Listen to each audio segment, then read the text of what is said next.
Bald Knob, estado de Arkansas, 6 de junio de 1995. Lacey Phillips, una niña de 11 años, sobrevivió donde, por todas las señales, era imposible sobrevivir. Volvió literalmente del otro mundo. Y todo empezó de la forma más común. Lacey y su madre, Mary, no llegaron a la cita con el dentista y al caer la noche, tampoco volvieron a casa. La hermana mayor recordaría después que las últimas palabras de su madre fueron: "Te amo, nos vemos más tarde". Nunca volvió a verla con vida. Nadie sospechaba entonces que, por el estado, ya andaba suelto un asesino que no hacía algo así por primera vez. Y ni siquiera años después la familia lograba entender cómo un ser humano podía ser capaz de eso. Esa misma noche encontrarían a Mary en su oficina y sería el peor desenlace posible. Y a Lacey atada en un charco de sangre en el cuarto de al lado. Había tanta sangre que le escurría por la cara y se le había secado en el pelo. Los policías que llegan empiezan a fotografiar la escena y para ellos la niña es apenas un hallazgo más. Y justo en ese instante, el flash de la cámara lo cambia todo. La niña giró la cabeza de golpe y los miró, como si acabara de volver a la vida. La llevan de urgencia al hospital y la reconstruyen pedazo por pedazo el cráneo destrozado. Le pondrán más de 1000 puntos en la cabeza. Como se sabría después, toda esta historia habría quedado sin resolver si Lacey no hubiera sobrevivido y no hubiera recordado un detalle diminuto, pero decisivo, que le puso fin a todo. El pequeño pueblo de Bald Knob, Arkansas, 1995. En una casa tranquila de una sola planta, en las afueras, vive la familia Phillips, una familia estadounidense de lo más común, como salida de un comercial de cereales. La menor es Lacey, de 11 años. Junto a ella, su madre Mary, siempre atenta. El padre, James, el hermano de 14, Jesse, y la hermana mayor, Darla, de 17. En el calendario, 6 de junio. Las vacaciones de verano están en su mejor momento. La madre está en el trabajo, el padre en un viaje de trabajo a casi 800 kilómetros de casa. Así que quien cuida de Lacey es Darla. Ya es casi una adulta y le tocó cargar con parte de las tareas de la casa, incluida su hermana menor. Ese día Lacey tenía una cita de rutina con el dentista. Normalmente iba a esas consultas con su madre. Cerca del mediodía, Darla se sube al carro y lleva a su hermana al trabajo de Mary, una pequeña oficina de contabilidad en el centro de Bald Knob. Según contó ella misma, no la dejó nada más en la puerta. Se bajó del carro y la acompañó adentro. Iban platicando, riéndose, nada fuera de lo normal. La madre salió a recibirlas, le dio un beso de despedida y le dijo que la quería. Cumplido el encargo de dejar a la menor con su madre, Darla vuelve tranquila a su vida de adolescente. Para esa noche tenía sus propios planes: quedarse a dormir en casa de una amiga, platicar hasta el amanecer sobre las vacaciones y sobre la vida adulta que venía.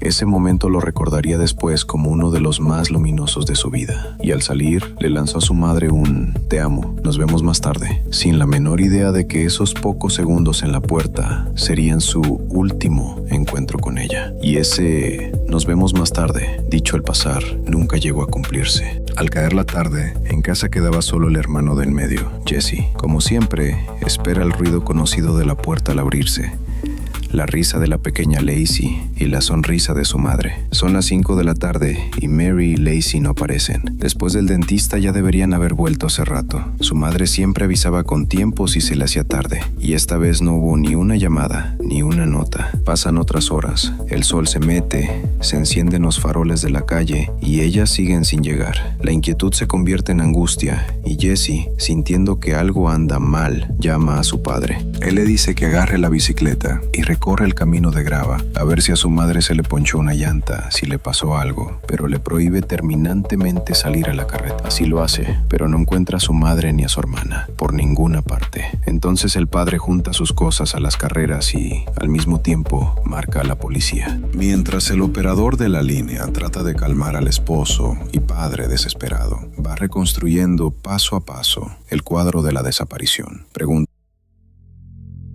edades, ropa, la ruta, la dirección del trabajo, dónde pudieron estar Mary y Lacey por última vez. Le informan que de la madre y la hija no se sabe nada desde las 3 de la tarde y el reloj ya marca la 1 de la madrugada y eso no auguraba nada bueno. Los investigadores anotan de boca de James cada detalle importante, la cita con el dentista y que Mary trabaja como contadora en la oficina de impuestos local. Para ellos son los puntos de apoyo en el mapa y no hay tiempo que perder. En los casos de personas desaparecidas, cada minuto se lleva una parte de la posibilidad de encontrarlas con vida. Muy pronto queda claro que Mary y Lacey nunca llegaron al dentista, es decir, desaparecieron antes, o en el camino, o directamente en la oficina. Cerca de la 1 de la mañana mandan a un ayudante del sheriff al único lugar donde con seguridad las vieron por última vez, la oficina de Mary. Él contaría después que la llamada entró poco después de la medianoche y que salió de inmediato. Vivía cerca, así que el camino le tomó unos 5 minutos. Las placas coincidían y solo había un problema. La camioneta seguía estacionada frente a la oficina, aunque la jornada laboral había terminado hacía horas y Mary Phillips ya debería estar en su casa desde hacía mucho. Bill Lindsay entra al estacionamiento de la oficina de impuestos, ve ese vehículo solitario y entiende de inmediato. Está registrado a nombre de Mary, así que la mujer no se movió del trabajo. Sube los escalones, toca la puerta y descubre que no tiene llave. Detrás hay oscuridad total y un silencio absoluto. El haz de la linterna recorre despacio los escritorios vacíos, las sillas, los papeles tirados por todas partes y de pronto se detiene sobre la silueta de algo en el piso. Frente a él hay una mujer joven. Y aquí hay algo importante de entender. Incluso quien ha visto de todo, en algún punto choca con su propio límite. El ayudante del sheriff, un hombre acostumbrado a la sangre, a los carros destrozados y a las escenas más duras de sus turnos. Aquí, en esta oficina estrecha, de pronto se da cuenta de que no puede respirar. Por un instante se queda inmóvil y después toma la radio y pide refuerzos. Y luego, en medio de ese silencio de muerte, hace lo que en años de servicio ya se le volvió costumbre. Empieza a fotografiar cada detalle. Se acostumbró a una regla sencilla. Apenas llegas a una escena, lo primero es registrarlo todo en fotos. Y así, paso a paso, examina lo que encontró. A la mujer la golpearon con una brutalidad enorme. De la cintura para abajo no tiene ropa. Las manos están amarradas con alambre, parecido a un cable eléctrico. Todas las señales apuntan a un ataque salvaje, con indicios de agresión sexual. Se agacha, le busca el pulso, trata de captar aunque sea una señal débil de vida. No hay nada, ni un movimiento, ni una respiración.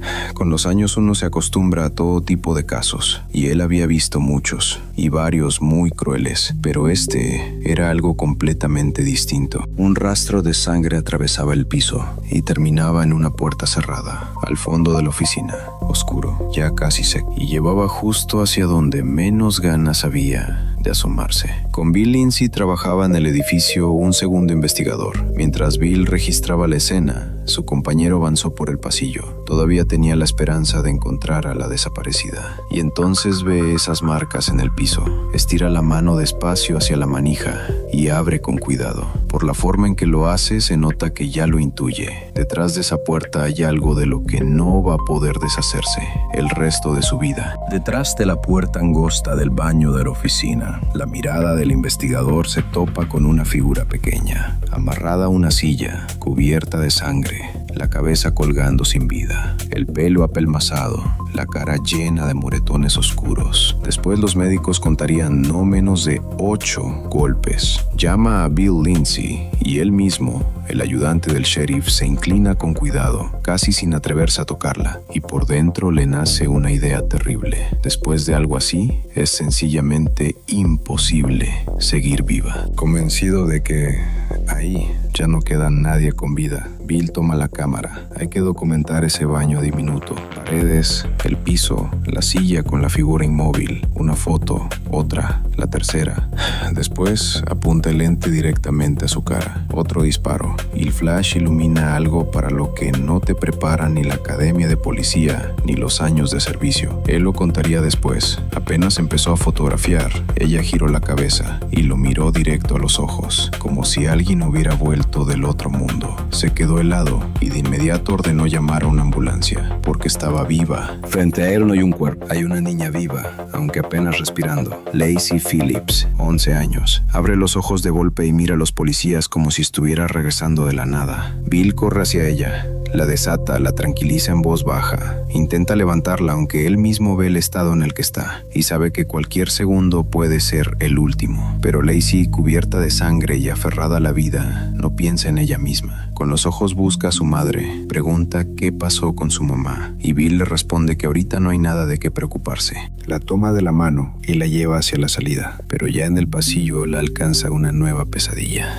Ahí mismo, junto a la puerta, en el piso, con las manos amarradas, está su madre. Lacey lo diría después. Su mamá estaba tirada en el paso y ella tuvo que pasar por encima. Pero en ese momento ni siquiera entendió que ya no había nada que hacer, como si alguien le hubiera aptado ese pensamiento de la cabeza. La ambulancia llega rápido y llevan a Lacey de urgencia al hospital más cercano. En urgencias, los médicos evalúan su estado y ven de inmediato una herida profunda en la cabeza y marcas claras de estrangulamiento en el cuello. El cráneo está dañado con tal gravedad que hay que reconstruirlo de emergencia en cirugía. Le colocan placas de metal en la cabeza. El hueso debajo del ojo también está destrozado. En la cabeza le ponen más de 1000 grapas y puntos. El padre de Lacey, James, llega al hospital en un estado que la palabra shock no alcanza a describir. Esa misma mañana su casa era una casa normal. Los hijos, el trabajo, los planes para el verano. Y ahora está parado en el pasillo de urgencias, tratando de asimilar lo inconcebible.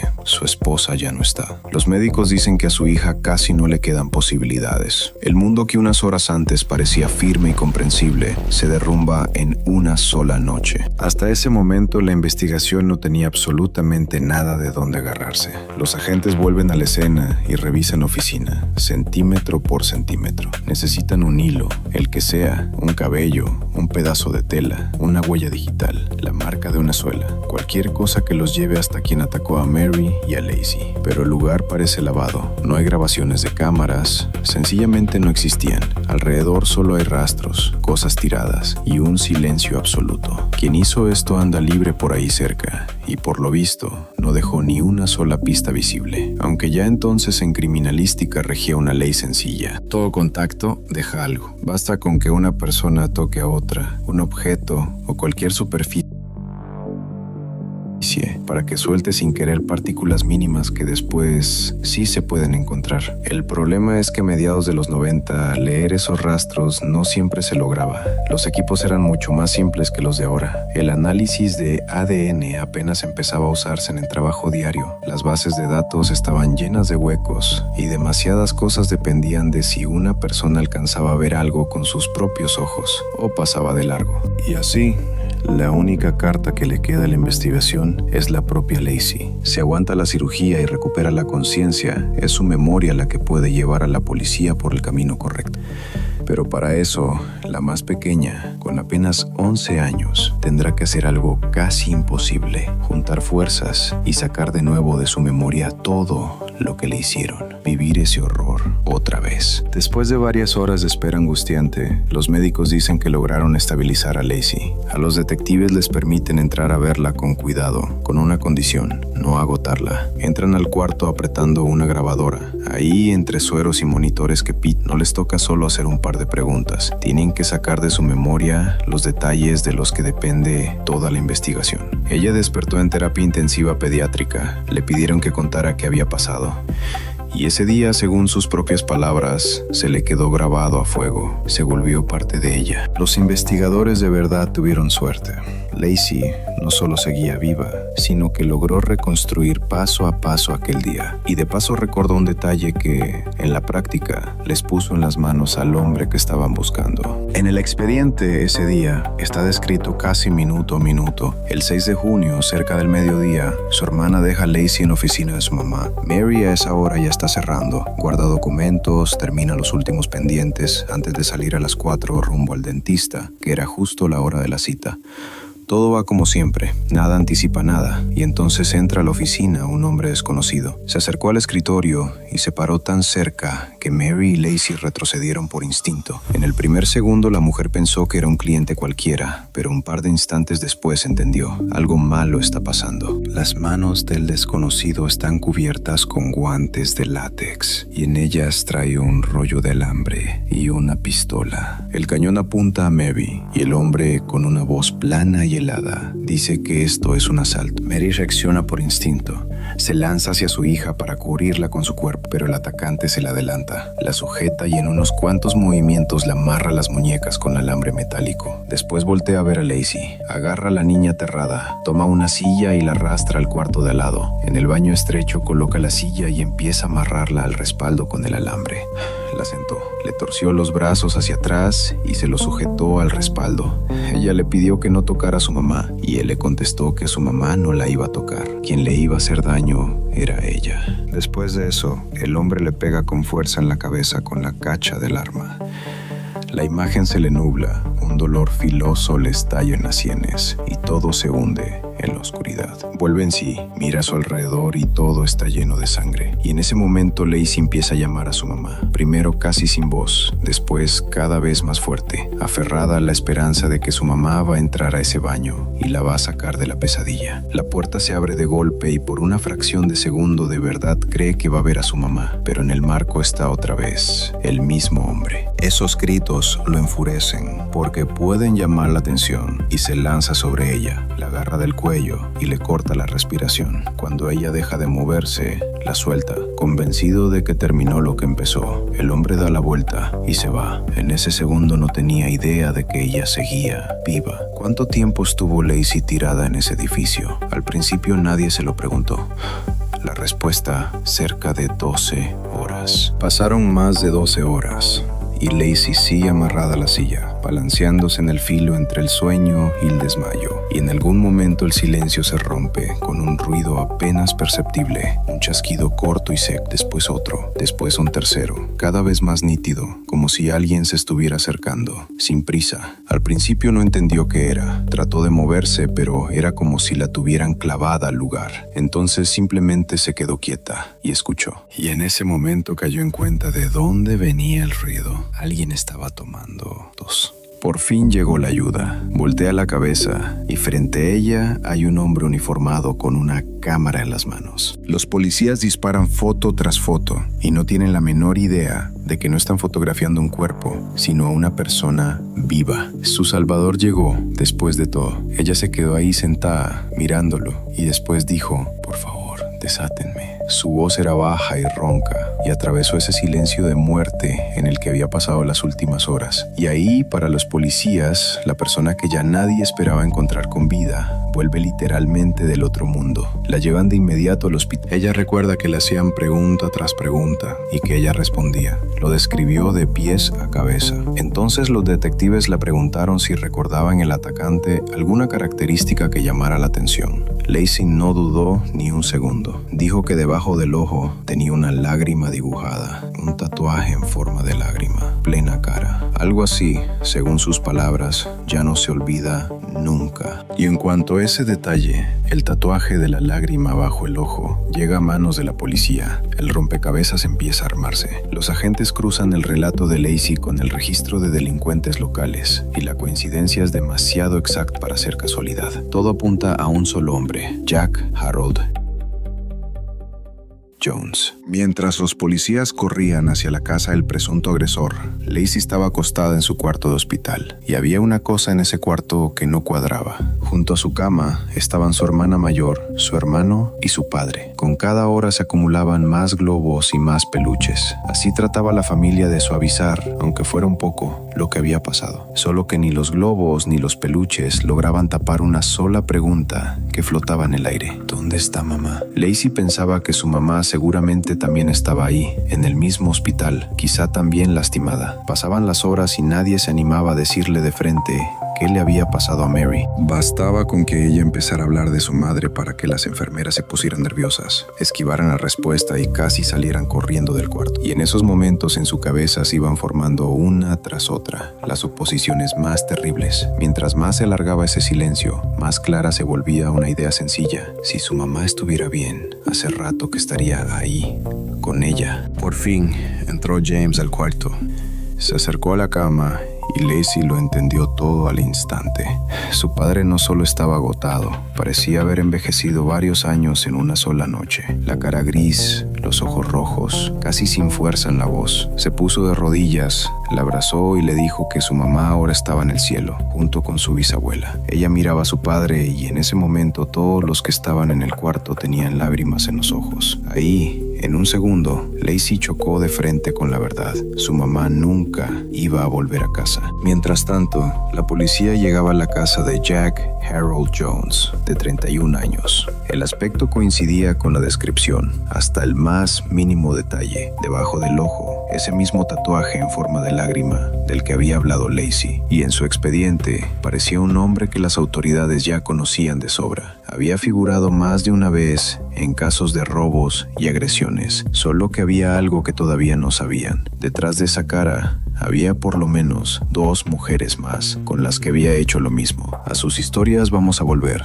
un poco más adelante. Por ahora, gracias a las palabras de Lacey, la investigación tenía por primera vez una posibilidad real de llegar a la verdad y encerrar al hombre que hasta entonces caminaba tranquilamente por las calles de Arkansas. Cuando un investigador se sienta frente a un detenido, siempre calcula por dónde entrarle, cómo hacerlo hablar. Casi siempre hay que inventar algo, pero esta vez fue distinto. Para sorpresa de los detectives, Jack Jones empezó a hablar casi de inmediato, sin presión, sin intentar dar rodeos ni confundir a nadie. No corrió a justificarse ni fingió estar conmocionado. Con calma, con frialdad y con un nivel de detalle sorprendente, contó lo que le había hecho a Mary y a Lacey. Según él, ese día vio a Mary por primera vez en su oficina. Simplemente vio a una mujer en su escritorio y se le quedó la mirada pegada en ella. Se fue, pero ya con la decisión tomada de volver más tarde, justo para acabar con ella. En el interrogatorio contó que desconectó el cable de la cafetera Mr. Coffee, se lo enredó en el cuello y después terminó lo que había empezado con sus propias manos. Al mismo tiempo, Jones trataba de ponerle a todo esto alguna especie de justificación superior. Repetía que se estaba vengando por un abuso contra su propia esposa y por el hecho de que el sistema, según él, no había movido ni un dedo. Si conmigo se portaron así, decidió, entonces yo también tengo derecho a hacerle daño a otros. Según sus palabras, alguien no hizo su trabajo y él ya había advertido a la policía de que ese hombre tenía que ir a la cárcel, porque si no, él no respondía por sí mismo. Solo que en esa confesión, Jones se saltaba un detalle nada menor. Su esposa nunca presentó una denuncia formal. Eligió el silencio. Simplemente trató de borrar lo ocurrido en su vida. Fue su propia decisión. Y la policía, por su parte, no logró confirmar ninguna de las versiones de Jones sobre lo que supuestamente le habían hecho a su esposa. Toda su venganza, en el fondo, existía únicamente en su cabeza. La conversación en la comisaría ya había terminado. Los papeles ya estaban sobre la mesa. Y ahora regresemos un poco atrás. ¿Quién era este hombre? Mucho antes de todo esto. La biografía, por supuesto, no justifica nada, pero ayuda a entender de qué manera llegó a ser lo que fue. Jack Harold Jones Jr. nació el 10 de agosto de 1964 en el estado de Ohio. Para ese momento, su madre ya tenía 3 hijos de relaciones anteriores, y en febrero de 1966 nació la menor de la familia, Lynn. Ella y Jack tenían el mismo padre y la misma madre, hermanos de sangre en medio de los medios hermanos. Ya en la adolescencia, los médicos le diagnosticaron 2 cosas al mismo tiempo: trastorno antisocial de la personalidad y trastorno bipolar. Y esa combinación, si no se trata, muchas veces termina en explosiones de rabia, en una incapacidad total de sentir empatía y en una conducta extremadamente violenta. Según su hermana, a veces sencillamente no reconocía a la persona que tenía enfrente. En sus ataques de ira, Jack parecía convertirse en alguien más. También notaba lo cruel que era con los animales. Como recordaría después, ya en la casa, desde muy chico, él era una verdadera fuente de miedo. En sus arranques Blanques levantaba la mano contra ella e incluso contra su propio padre. Dicho de otra forma, la costumbre de resolverlo todo por la fuerza se le formó muy temprano. Al crecer, Jack no trató sus diagnósticos, los tapó. Empieza a automedicarse con alcohol y eso solo agrava los cambios de humor y alimenta la agresividad. Los periodos de trabajo y de relativa calma se alternan con crisis, borracheras y delitos. En los momentos más graves, los médicos y el sistema sí intervienen. Internan a Jones a la fuerza en una clínica psiquiátrica donde recibe tratamiento. Se sabe que por lo menos 2 veces intentó quitarse la vida, pero cada vez, en lugar de completar un tratamiento largo y serio, terminaba de nuevo afuera, con el mismo caos interno sin resolver. Después de que Jones dio su confesión y de que Lacey describiera el ataque con detalle, el 7 de junio de 1995 fue detenido de manera oficial. Los cargos eran gravísimos, lo que le hizo Mary Phillips y el intento de asesinato de Lacey, de 11 años.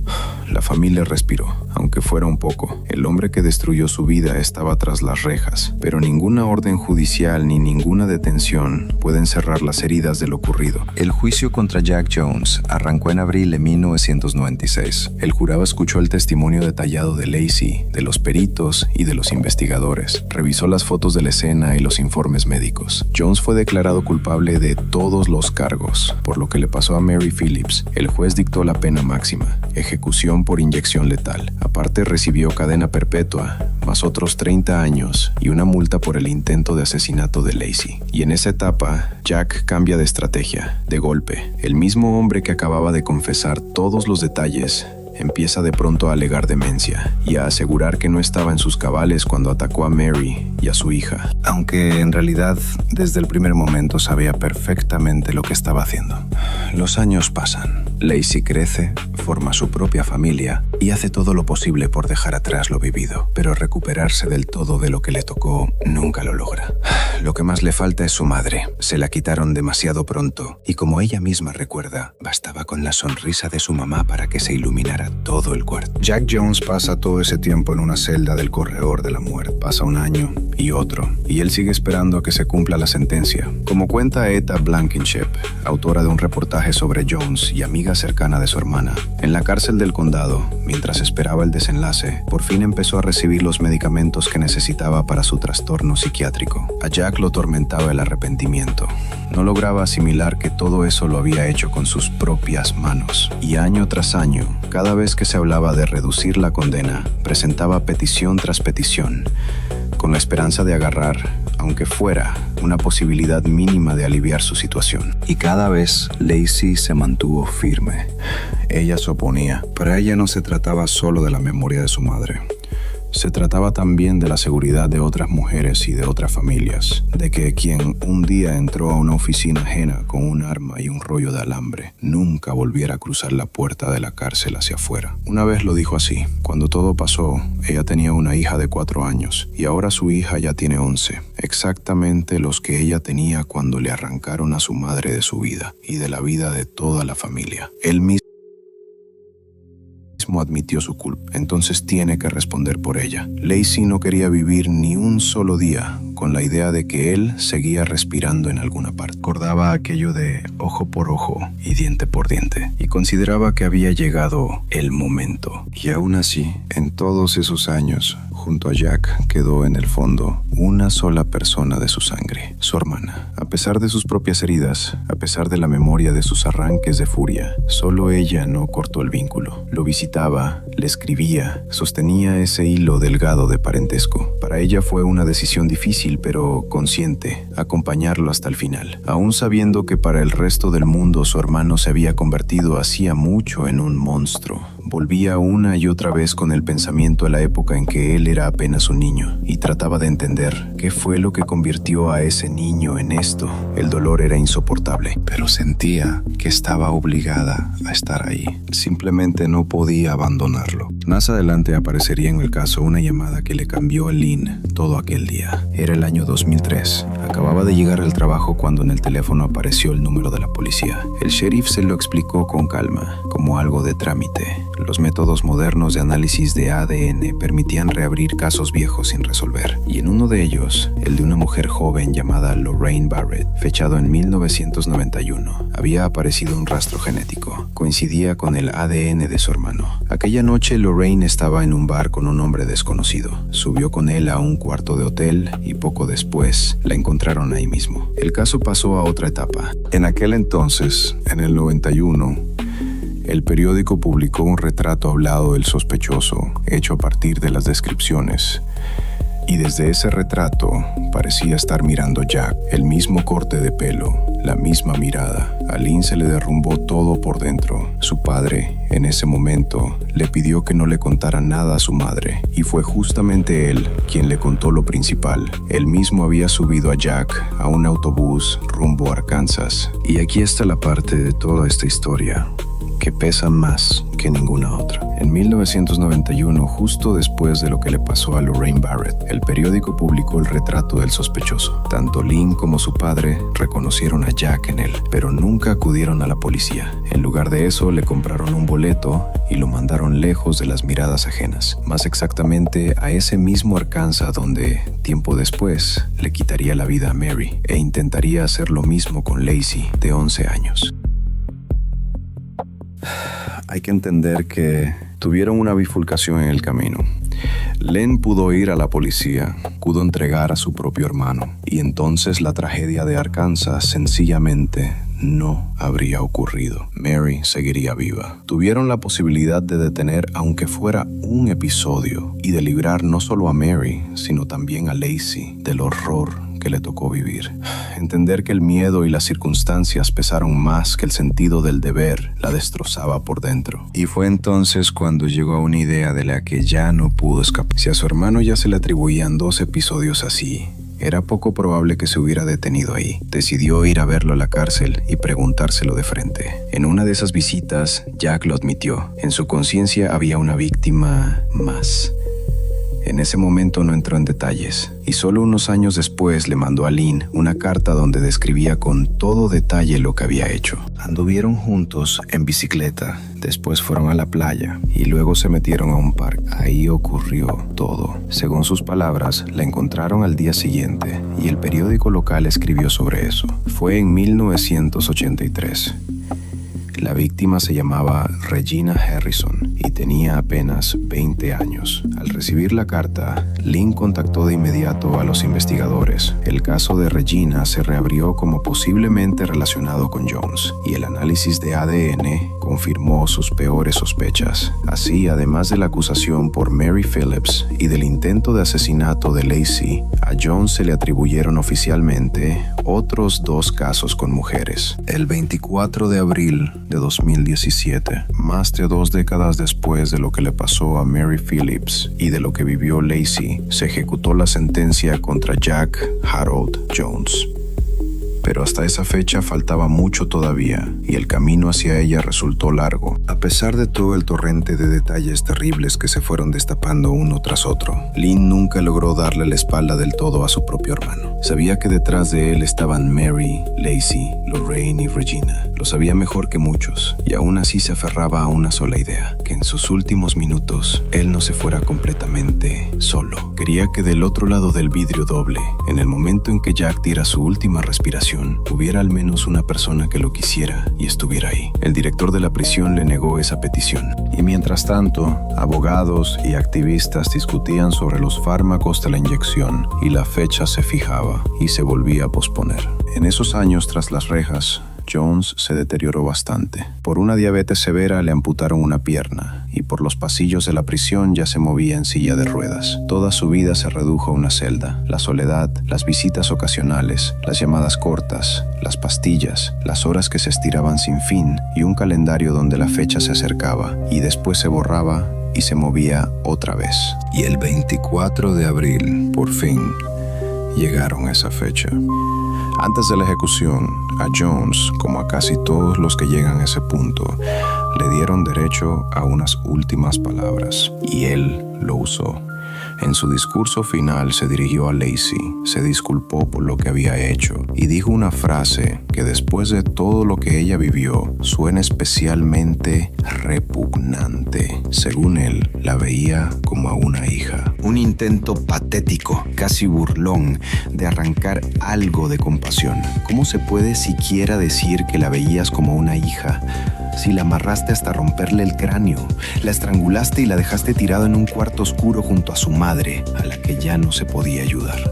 En el fondo, esas palabras solo dejaron más claro hasta qué punto tenía la cabeza torcida y lo lejos que estaba de entender de verdad lo que había hecho. Hoy Lacey es esposa y madre.